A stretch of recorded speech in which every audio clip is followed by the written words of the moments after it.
Welcome to Team Family Awesome Game Reviews, and today we are reviewing Streets of Rage 2. To see our Streets of Rage 1 review, click here or see the link in the description. Are you looking for game reviews from an adult parent perspective and the kid's perspective? Is the game fun for a 45-year-old, an 11-year-old, and a 5-year-old? And most importantly, is it okay to play this game with my kids? Well, you found the right channel.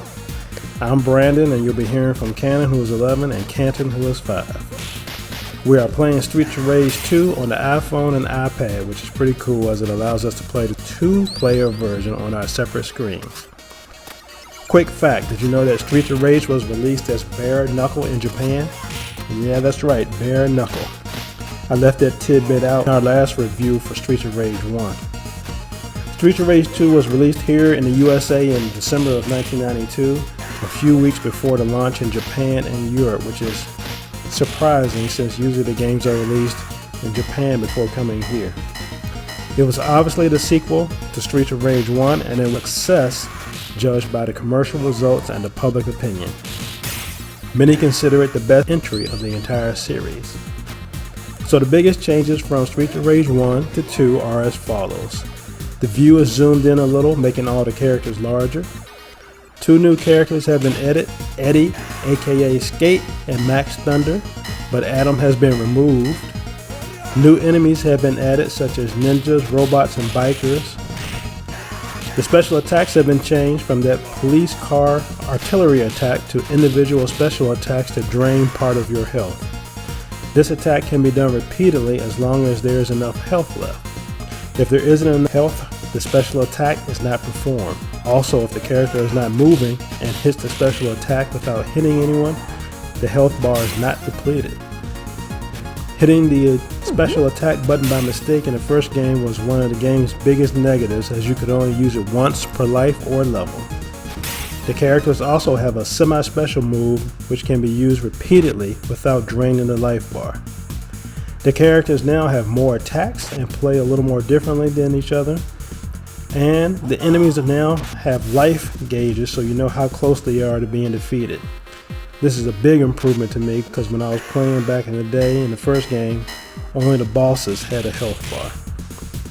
The four playable characters this time around are Axel Stone, he's back. He's the balanced character with a good balance of speed and power. His special attack in Streets of Rage 2 is the Grand Umper. Think of Ryu Ken's Dragon Punch from Street Fighter, and it's a devastating attack. Blaze Felding, she's back. It's very similar to the first game where she has very good speed and jumps, but is lacking in power. We have a new character called Max Thunder. He is the slowest character of all, but he hits the hardest. His wrestling background is evident with his spinning moves, tackles, and grappling moves, which are some of the most damaging moves in the game. And then there's the fan favorite Eddie Skate Hunter. And as you can guess, he fights on rollerblades. He is the fastest, but he's also the weakest of all the characters. He's also the youngest and shortest. He's the only character in Streets of Rage 2 that can dash forward.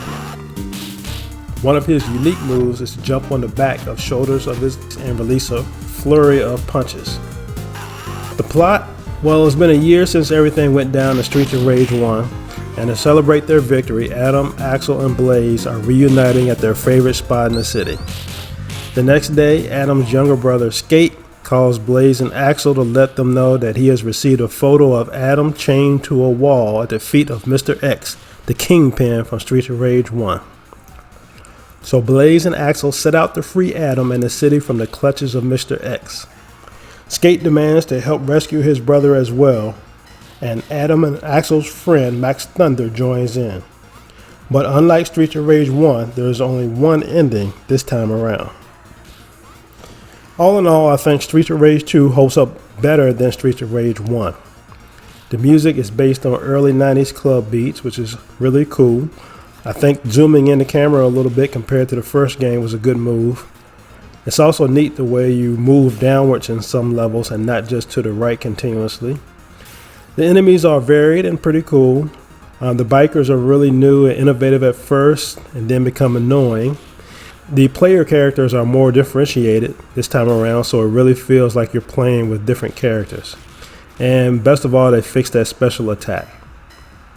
So there is occasional lag while playing. I will recommend also playing the game with a Bluetooth controller.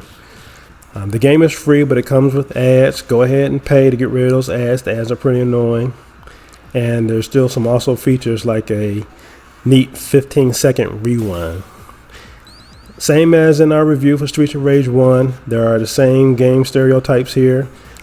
Women are pretty scantily clad. They all fight in miniskirts for the most part and shriek when killed. Then there's the whole brutality part. This is a violent beat 'em up game, so there isn't blood in these fights, but there's still plenty of violence. So just want to be clear, get all the concerns out of the way. I think Streets of Rage 2 is different from Streets of Rage 1 because it produces the more comic book style and has a different level clearance and health bar for enemies and your character, and is definitely entertaining and is a game that you're probably definitely not going to get or find anywhere else. As expected, Streets of Rage 2 scored very similarly to Streets of Rage 1. A little better in the visual, a little better in the sound, and I think there's a little more fun to play with. So overall score is 72 compared to 68 for Streets of Rage. In Streets of Rage 2, I like the characters because if you defeat somebody, they look awesome.